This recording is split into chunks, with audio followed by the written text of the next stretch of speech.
Carta de Tito, né? Tito, capítulo 1.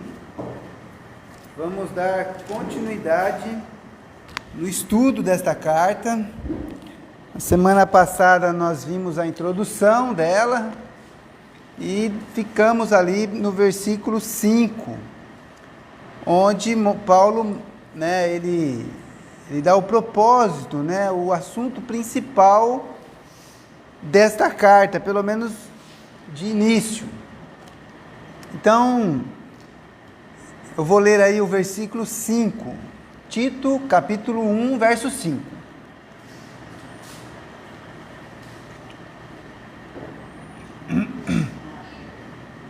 Tito é lá no finalzinho, quase lá, um pouquinho antes de Hebreus, né? E depois de 2 Timóteo. Não, antes. Volta, isso. Volta, Moacir, volta. Isso. Efésios, vai para frente agora. Não. Agora vai para o final.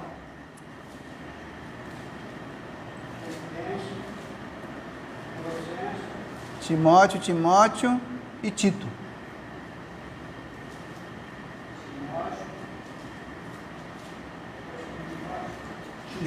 Aí, ó, versículo 5, capítulo 1, verso 5. Por esta causa te deixei em Creta, para que pusesses em boa ordem as coisas que ainda restam, e de cidade em cidade estabelecesses presbíteros, como já te mandei. Até aqui, irmãos. Então, vamos lá.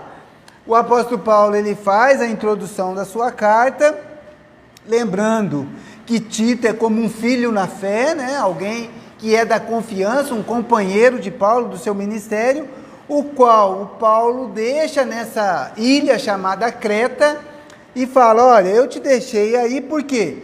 Para que você pudesse, né, colocar as demais coisas em ordem, né? Então havia ali as igrejas e Paulo deixa alguém da sua confiança, alguém capacitado, para que pudesse colocar as coisas em ordens que faltavam e viesse também estabelecesse, né, consagrando presbíteros.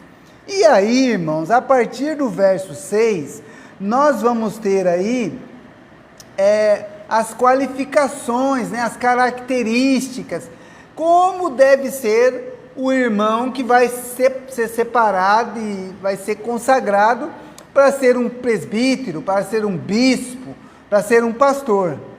Então Paulo, ele tem duas instruções: colocar as coisas em ordem e estabelecer presbíteros. Porque o presbítero, irmão, lá na raiz da sua palavra, é aquele que é a pessoa mais antiga e capacitada para organizar, né, para cuidar daquele rebanho, tá? E aí ele começa aí no versículo 6, eu pedi para a irmã Linda ler para mim, verso 6. Marido de uma mulher que tenha filhos fiéis, que não possam ser acusados de dissolução, nem são desobedientes. Muito bem, então, aquele que for irrepreensível. O que é um homem, né, uma pessoa irrepreensível, irmãos? Que não possa ser repreendido, que não possa ser censurado por algum motivo. Ninguém pode pegar, parar ele e falar assim: poxa, mas você é o presbítero, mas você, ó, nesse ponto aqui, você está tudo errado. Não pode. Tem que ser uma pessoa irrepreensível, que não possa ser censurada, que não possa ser repreendida, né, por um motivo. Claro que todos nós somos pecadores, irmãos. Paulo não está dizendo que você não tem que ser perfeito em tudo. O ideal seria, mas de certa forma você não pode ser repreendido. Qual é a grande discussão, né, entre os políticos, né, opositores no nosso país? Ah, que você fez isso. Ah, você também fez aquilo. Ah, você roubou ali. Ah, você desviou dinheiro ali. Fica esse negócio. Ninguém tem moral para poder falar assim: não, eu não tenho nem nada que me desabone. Não, mas sempre tem alguma coisa que desabona. pastor, irmãos, o presbítero aqui, né, o bispo, vamos padronizar aqui, o pastor, ele tem que ser uma pessoa que não possa ser censurada, tá? Se ela tem algum problema que ela possa ser censurado, ou ela resolve esse problema, tá, irmãos? Ou ela não seja consagrada, tá? Muito bem. Depois ele entra num outro aspecto aí, que é o aspecto da família. Ele olha para a família da pessoa que está qualificada para assumir como um pastor, marido de uma mulher. Mas então, será que tinha um monte de irmãos lá com mais de uma mulher? Talvez sim. A gente está lá no 1º século, irmãos. Mesmo nos dias de hoje, você tem vários líderes aí, evangélicos, que descasa e casa com outra. Às vezes casa com a própria irmãzinha da igreja. Péssimo testemunho, tá? Ele, na verdade, se desqualifica para a posição de pastor, tá? Então, que seja marido de uma mulher, que seja dentro do padrão que Deus estabeleceu, irmãos. Deus, ele de forma nenhuma, ele quer que o homem ou a mulher se divorcie, se separe. Existem situações que acontecem, irmão? Claro que acontece. É o mundo que nós vivemos, irmão, nós somos pecadores. A gente não pode ignorar esses fatos. Desde que o mundo é mundo, há o problema lá do marido com a mulher que não se dá bem, briga muito e acaba separando. Lá na época de Moisés já dava a carta de divórcio. Mas para ser o pastor, ele tem que ter um relacionamento saudável, um relacionamento dentro do padrão estabelecido por Deus, para que ele possa ser exemplo. Para que os demais casais, né, da igreja possam olhar para o pastor e a sua família e falar assim, é um exemplo para nós, é um espelho, tá bom? Ah, pastor, mas e se eu já fui recasado, eu posso ser pastor? Quando eu olho para os critérios bíblicos, né, não só aqui em Tito, mas lá também em Timóteo, vai dizer que não. Ah, mas e se tem igreja que deixa um homem divorciado ser consagrado e sofre as consequências pelos seus atos? Deus não vai descer lá do seu trono de graça e poder e vai falar, arranca esse cara daqui. Não, ele não vai fazer isso, tá? Não espere que ele vai fazer isso agora. Ele vai julgar as nossas obras lá no dia do juízo. Ah, então ele não vai fazer isso. Mas quando eu olho para as Escrituras, está desqualificado por esse motivo. Aí ele continua dentro da família daquele que vai ser consagrado, irmãos. Olha que coisa interessante. Ele fala da mulher. O homem irrepreensível, que não possa ser censurado, repreendido. Aí ele olha para a esposa. Marido de uma só mulher, que tem um relacionamento sadio, e agora ele olha para os filhos. O que ele diz aí, ó? Que tenha filhos fiéis. Primeira coisa, então, que a gente pode aprender aqui, irmão. O pastor, ou o irmão que vai ser consagrado, deve ter filhos? Olhando para o que as Escrituras estão dizendo. Deve ter filhos? E nesse caso aqui, se são filhos fiéis, você concorda comigo que não é bebezinho? Tem que ser filho já adulto, crescido, que já entenda as coisas, que a igreja possa olhar para aquela família e falar, não, olha, os filhos deste homem é um exemplo, eles são fiéis a Deus.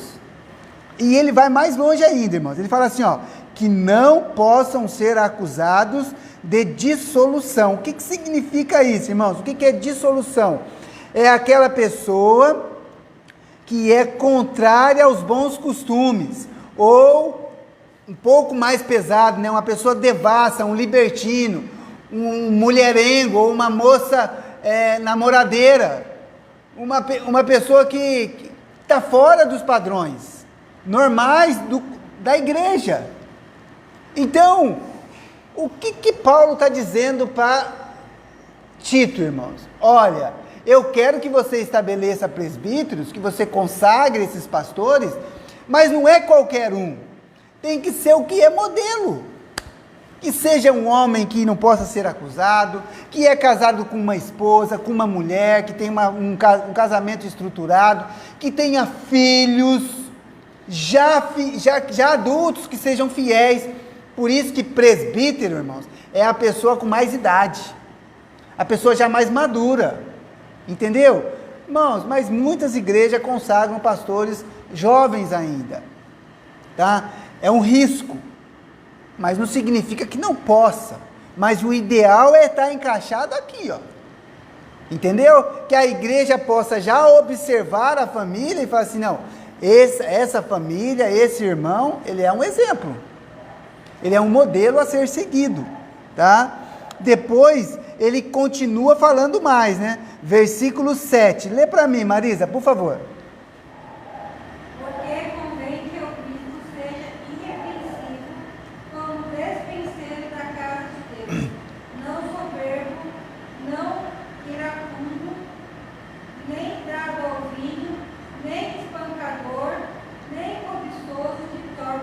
Muito bem, no versículo 7, irmãos, ele fala aquilo que o presbítero, o bispo, não pode ser. Ele não pode ser dessa forma. Então, o que ele não pode ser? É aquele que for irrepreensível. Então, não pode ser repreensível. É necessário que seja irrepreensível, que seja mordomo da casa de Deus. O que é um mordomo, irmãos? É aquele que administra, que cuida, que está atento às coisas que estão acontecendo, irmãos. Veja só, amanhã, depois, eu não esteja mais aqui, a igreja precisa reunir e escolher alguém para assumir o papel de pastor dessa igreja. Então você vai observar essas qualidades. Alguém que não possa ser repreensível e que esteja atento às coisas da igreja, que ajuda, que cuida das coisas de Deus. Tem que ser uma pessoa envolvida no trabalho da igreja, irmãos. Uma pessoa que já se destaca, que já é servo da igreja. Olha como é importante a observação da igreja. Aquela pessoa que se preocupa com a casa de Deus, com as coisas que estão sendo administradas dentro da casa do Senhor. E aí ele fala que não pode ser soberbo, né? Uma pessoa arrogante, uma pessoa orgulhosa. Eu sou o dono da verdade, eu sou melhor do que os demais. Não, tem que ser uma pessoa humilde. Nem iracundo, né? Uma pessoa que se irrita com facilidade, uma pessoa que está sempre irada, brava. Olha, irmãos, eu tenho um pouco de dificuldade nesse aspecto aqui, às vezes eu perco as estribilhas rápido. Então eu tenho que ficar observando isso e falar, Senhor, me ajuda a vencer. Por quê, irmãos? Porque não pode ser aquela pessoa que qualquer coisinha já dá patada na cara, não. Não pode ser assim. Então a igreja tem que observar isso. E Tito, né, está sendo orientado aqui por Paulo para observar essas qualidades aí, entendeu? Não pode ser iracundo, nem dado ao vinho, né, que gosta de uma bebidinha. Irmãos, nós aqui no Brasil, né, que é um país tropical, tá? E que tem uma cultura, né, que aquela pessoa que bebe, ela dá mau testemunho. Então, para nós, irmãos, independente de ser pastor ou não pode beber. Mas se é uma pessoa que está sendo separada, que está sendo observada para ser consagrada, irmãos, ela não pode ser levada pelo desejo de beber. Aí você vai falar, pastor, mas se eu beber um pouquinho de vinho assim é pecado? Claro que não, né, irmãos? É pecado. Aliás, dentro da cultura judaica, o vinho fazia parte da refeição. E existe muitas pessoas, famílias, que têm o costume de tomar um golinho de vinho. Não tem problema nenhum, irmãos. Mas, e se for um mau testemunho? Eu tenho que me abster? Tenho, irmãos. A pessoa passa do limite. tá? Por exemplo, quando chega final de ano, né, você vai, se reúne com as famílias, o que tem normalmente no final de ano lá, que o pessoal estoura lá? A champanhe, né? Não sei se champanhe é exatamente uma bebida alcoólica, mas ela tem álcool, ela tem teor de álcool. Irmãos, eu sempre sou cuidadoso. Por quê? Porque na minha casa, meus irmãos, alguns deles, bebem. E é assim, irmão, toda vez que eu tô lá, ô Ismael, vai beber um pouquinho hoje? Sempre eles me oferecem. É assim, irmãos. O tentador está sempre tentando. Tem o que fazer. Ah, não, mas a champanhe não tem problema, toma um golinho. A gente tem que ser prudente, irmãos. Sabe o que o Senhor falou? Fugir da aparência do mal. Então, a pessoa que vai ser consagrada, irmão, ela tem que ser cuidadosa, né? Não dada ao vinho, à bebida, né? A bebida forte, nem espancador, né? Irmãos, a gente tem que tomar cuidado com essa palavra do espancador aqui. Talvez, quando os filhos já estão adultos, né? Não acontece, né? Mas quando a gente é muito jovem, tem uns filhos muito novos, arteiro, levado, às vezes você vai bater, você espanca. Você tem que tomar cuidado. Tem que ter controle próprio. Domínio próprio. Você tem que controlar. Tá? Então, a Bíblia está orientando aqui, não pode ser espancador e nem cobiçoso de torpe ganância. Uma pessoa cobiçosa, irmão, uma pessoa que fica cobiçando as outras coisas. Eu quero ter isso, eu quero ter aquilo outro. Nunca tá feliz. E aqui a torpe ganância, irmãos, é aquele negócio desenfreado, é aquela busca contínua para ter as coisas. Então, tem que observar essas coisas. O bispo, irmãos, ou o pastor, não pode ser desse jeito. Não pode ser uma pessoa gananciosa. Olho grande, né? Eu vou para uma igreja maior, para ganhar pelo menos aí uns 7 mil por mês. O quê? Eu vou ficar na igreja pequenininha? Não, quero uma igreja maior. Eu quero ter um carro bom, quero ter uma casa boa. Não, irmãos. Nós já temos o bem mais precioso dessa vida, que é a convicção de salvação, irmãos. É você ter certeza de que um dia você vai estar com o Senhor. E se Deus permitir que você tenha as coisas nessa vida, amém. E se também não permitir, amém também. Mas eu vou dizer, irmão, experiência própria minha, já faz alguns anos que eu estou dentro das igrejas. Irmãos, os cristãos são pessoas prósperas, independente de ser líder ou não. O que acontece muitas vezes é que muitas vezes nós somos mal administradores dos nossos bens. A gente não sabe administrar. E às vezes também não aprendeu mesmo. É descuidado. Mas na maior parte das vezes, irmãos, o cristão ele progride. De certa forma, quando eu olho para os meus avós, olho para os meus pais e olho agora para os meus filhos, nossa, a gente evoluiu demais. Certo? E talvez vocês aqui, que têm mais idade do que eu, possam observar isso. Os nossos filhos têm coisas que nós nunca sonhamos em ter, e os nossos netos têm mais ainda. Eu não tenho neto ainda, mas quem tem, então, de fato, isso é uma verdade. Mas agora, o apóstolo Paulo falou, não pode ser desse jeito. Agora ele entra num outro aspecto. Deve ser desse jeito. Olha o versículo 8, o que ele diz. Lê para mim, irmã Nilda, por favor.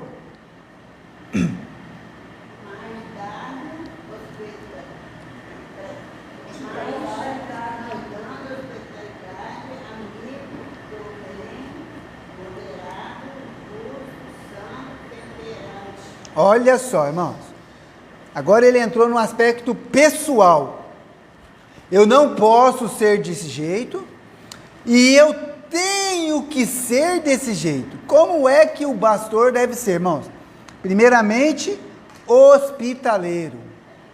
Uma pessoa que recebe as pessoas, que consegue atrair as pessoas, que não é separado dos demais, Não, a pessoa que ela compartilha as coisas, ela é hospitaleira, ela tem prazer de receber. Aí ele coloca aqui, amigo do bem. Olha que coisa maravilhosa, irmãos.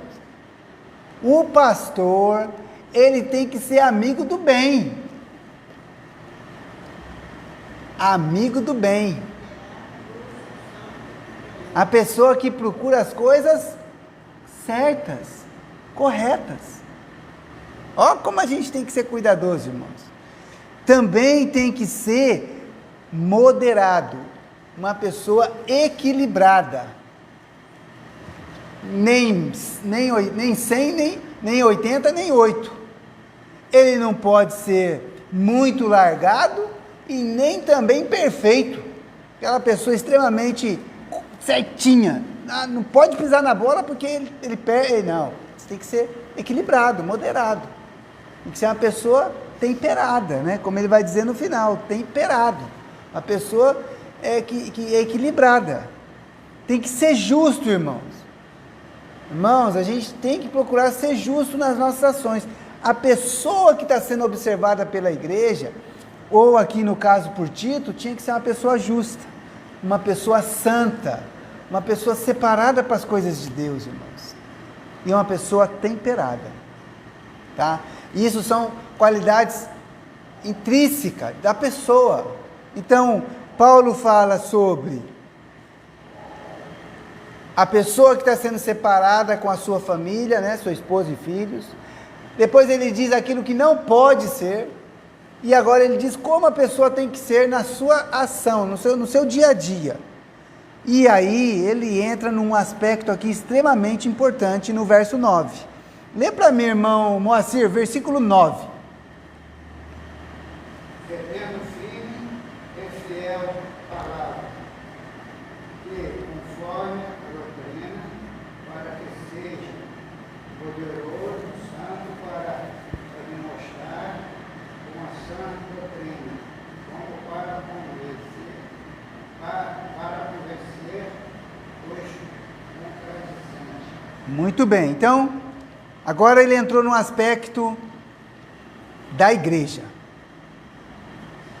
Como é que essa pessoa que está sendo separada, observada, que vai ser consagrada, como é que ela age com a palavra de Deus, com a pregação, com a igreja?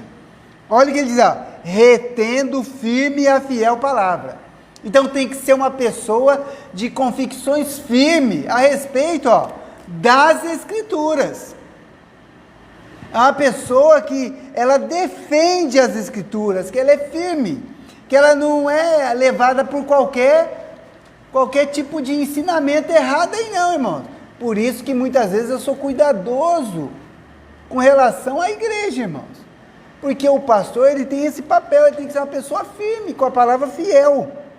Fiel à palavra, que é conforme a doutrina, né? Que é conforme os ensinamentos apostólicos e do próprio Senhor Jesus. E aí ele coloca assim também, né? Poderoso, para que seja poderoso. Então o poder não está em mim, irmãos, está na palavra. Ele diz assim, ó, retendo firme a fiel palavra, que é conforme a doutrina, para que seja poderoso. Então, se eu sou fiel à palavra de Deus, se eu sou firme nas minhas convicções com relação àquilo que Deus deixou para nós como cristãos, como igreja, então eu vou ser poderoso, porque esta palavra aqui, as Escrituras, é a verdade, é a palavra de Deus, é a vontade de Deus, é o que nos orienta, que nos direciona, que nos mostra o caminho que nós temos que andar como cristãos, como filhos de Deus. Então eu tenho que ser firme nessa palavra para que eu possa ser poderoso. Aí ele vai falar, tanto para admoestar, né, que é para orientar, chamar a atenção, com a sã doutrina. E por que Paulo está falando isso? Nós vamos ver depois. E também como para convencer os contradizentes. Então, irmãos, uma pessoa que vai ser o pastor, que vai ser aquele que vai cuidar do rebanho, irmãos, ele tem que ser conhecedor da palavra. E ele tem que ser fiel a essa palavra. Por isso que eu estou dizendo, irmãos, porque muitas igrejas têm sofrido, e muitos pastores têm sofrido, né, no seu ministério, na sua igreja, no corpo local, porque não leva em conta essas coisas, irmãos.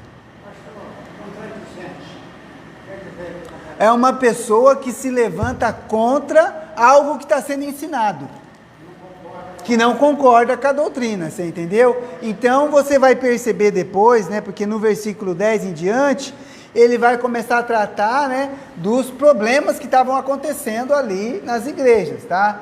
Então, o apóstolo Paulo, ele fala assim: Tito, você tem que separar alguém, estabelecer como presbítero, alguém que seja firme, seja fiel à palavra, que seja poderoso por meio das escrituras, da nossa doutrina, para que possa admoestar, né, direcionar, ensinar, chamar a atenção, mas também convencer os contradizentes, mostrar, ó, está escrito aqui, é assim que o Senhor mandou, e é por isso que nós vamos fazer assim. Irmãos, se os pastores que têm sido consagrados fossem exatamente como estão aqui, teríamos muito menos problemas dentro das igrejas. Mas a igreja não é cuidadosa, ela não observa aquilo que as escrituras estão colocando como critério, como característica, qualificação.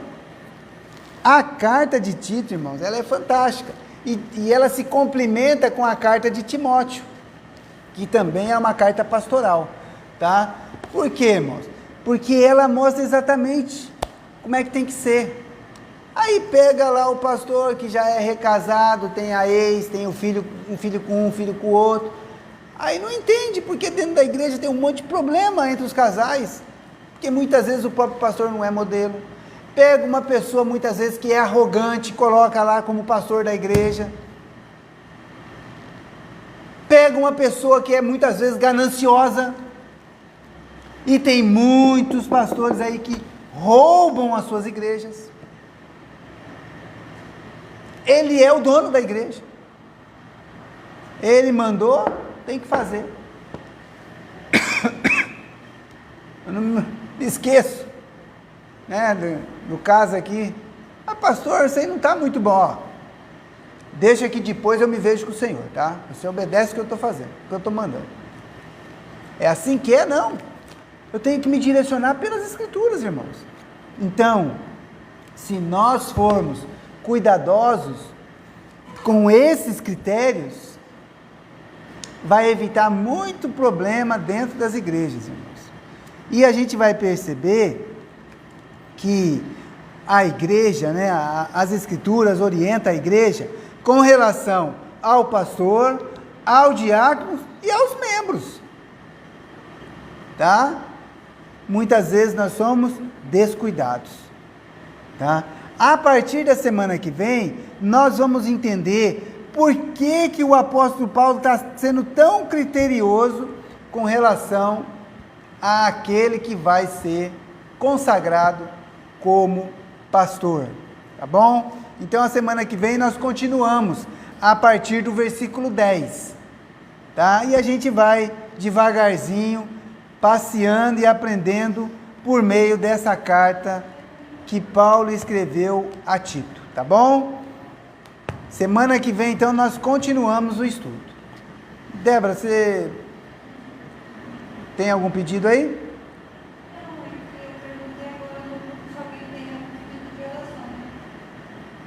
Tá, nós vamos fazer os nossos pedidos de oração, tá?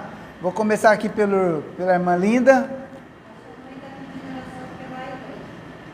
Tá bom.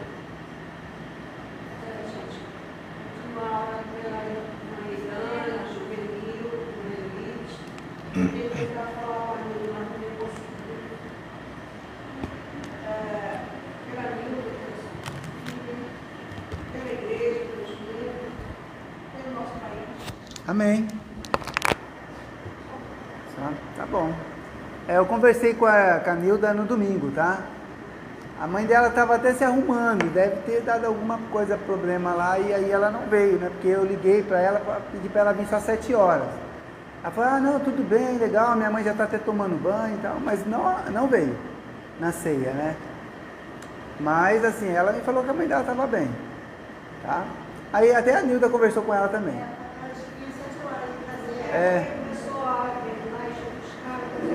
Pode ser que foi por causa da chuva, né? Porque realmente estava chovendo na hora que nós terminamos a escola bíblica aqui. Então tá bom, mas vamos orar também pelo nosso país, hein, irmãos? Para que Deus abençoe, que a gente possa, como cidadãos aí, escolher aquela pessoa que Deus tem escolhido para resolver, para comandar o nosso país, né? Marisa. Só agradece. Débora. Manilda.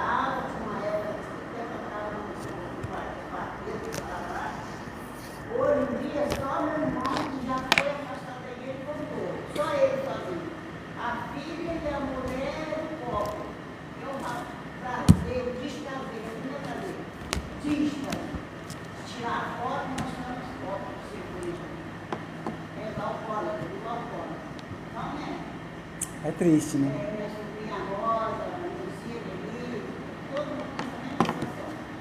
E Deus sempre misericórdia deles, né? Vamos orar, né? Para que Deus abrir a mente, né?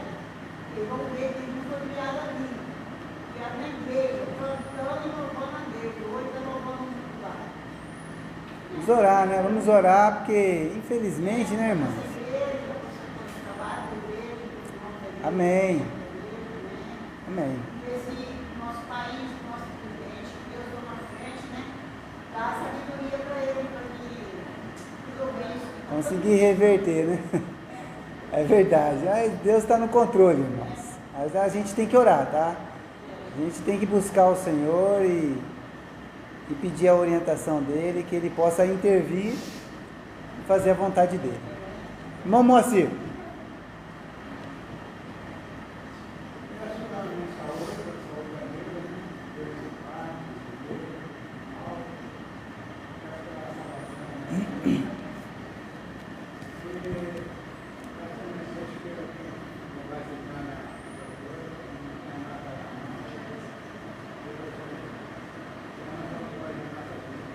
Amém.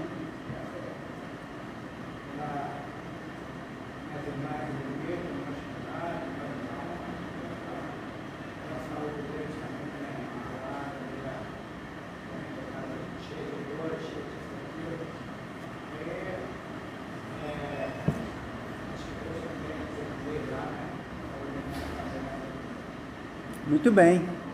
Irmãos, eu vou reforçar o pedido da minha mãe, né? Ela pediu pela minha irmã, que o nome dela é Elaine também. Então eu não sei o que está acontecendo, que eu não conversei com ela, né? Mas então peço que os irmãos orem, né, pela minha irmã. Eu não sei, pode ser que a diabetes dela deve estar atacada, né? Não sei. Depois eu vou ligar para minha mãe para saber notícias, tá, irmão? Mas eu peço que os irmãos orem, né? Orem também pela irmã Elaine, né? Pelo irmão Estevão. Orem também, esse fim de semana, eu vou fazer uma prova de concurso público para professor, tá? Então eu peço que os irmãos orem para que Deus possa me abençoar. Eu estou estudando lá em casa, lá. Eu ainda preciso terminar a faculdade, né, irmão? Mas eu já estou prestando concurso, porque a hora que eu me formar, daí, se eu conseguir passar numa prova dessa, aí já fica melhor, né? É meio caminho andado. E na verdade vai servir como treinamento também, irmão. Hoje eu estava estudando lá, falei, nossa, tem muita coisa para estudar, irmão. Porque esses concursos, eles não cobram só o conhecimento específico da sua área. Eles vão cobrar pedagogia, eles vão LDB, né, que é a Lei de Diretrizes Básicas da Educação, eles cobram o Estatuto da Criança, eles cobram um monte de coisa, irmão. Aí eu estava assistindo uns vídeos lá, nossa, se eu não visse os vídeos eu não ia saber de nada, sabe? É porque você não lê sobre isso, né? Então, assim, é complicado, sabe? Mas é assim mesmo. Agora eu vou ter que começar a me despertar aí para não estudar para esses concursos públicos aí, porque o ideal porque assim, eu estou procurando uma opção de trabalho, irmãos, como professor, que tem uma carga horária aí de 20 horas por semana, assim, é semanal, né, mano? É, semanal. Que aí seria 2 dias só de trabalho na semana, né? E ganhar aí uns 1.500, 2.000, sei lá, né? Lá... Mas você trabalhar o serviço de São Paulo lá? Não, porque eu tenho hora livre, né? O trabalho lá de São Paulo é pouquinho, assim, né? Então, assim, na verdade a minha preocupação é atrapalhar o meu ministério, mas nem é o trabalho lá de São Paulo, o trabalho lá de São Paulo, quando eu começar a dar aula aqui, eu vou abrir mão. Mas, assim, para isso, irmãos, tem que ser concurso, né? Para ser assim tem que ser concurso. O que eu vou prestar é lá para a região de Petrópolis, lá para a prefeitura de Petrópolis. E lá é 20 horas, o salário é bom, é R$3.000. 3.000. Vai trabalhar 20 horas só. O pessoal trabalha normalmente quantas horas? 40 horas semanais. É para trabalhar metade do povo aí, irmão. É mais, né, amor? É 44 horas. 44 horas. É menos da metade. Só que assim, professor, irmãos, é assim. Ele tem uma quantidade dessas horas que é trabalho interno, né? A aula dada mesmo vai ser, acho que 13 horas só. 2 aulas por semana. Então eu peço que os irmãos orem. E orem também, né, irmãos? Eu estou me preparando para viajar na outra semana, né? Então, e eu vou levar o irmão Estevão e a irmã Elaine, né? Então, que dê certo tudo isso aí, tá bom? Esses são os meus pedidos. Vamos. Irmãos, eu também peço oração por uma família, que é a família que aluga o meu apartamento lá em São Paulo. A senhora que alugava lá, ela faleceu no domingo agora. Aliás, eu nem sei como é que vai ficar a questão do apartamento, né? Mas eu peço oração pela família, né? Porque assim, ela não era velha não, mas era uma pessoa nova. Deveria ter aí uns 45, talvez até um pouco menos. E o ex-marido dela, né, que é a pessoa que realmente faz o contrato lá da locação, ele entrou em contato comigo na segunda-feira avisando, né? Dona Sueli faleceu. Então, pedir a Deus que conforte eles eram separados. Você já tinha encerrado, Débora? Não?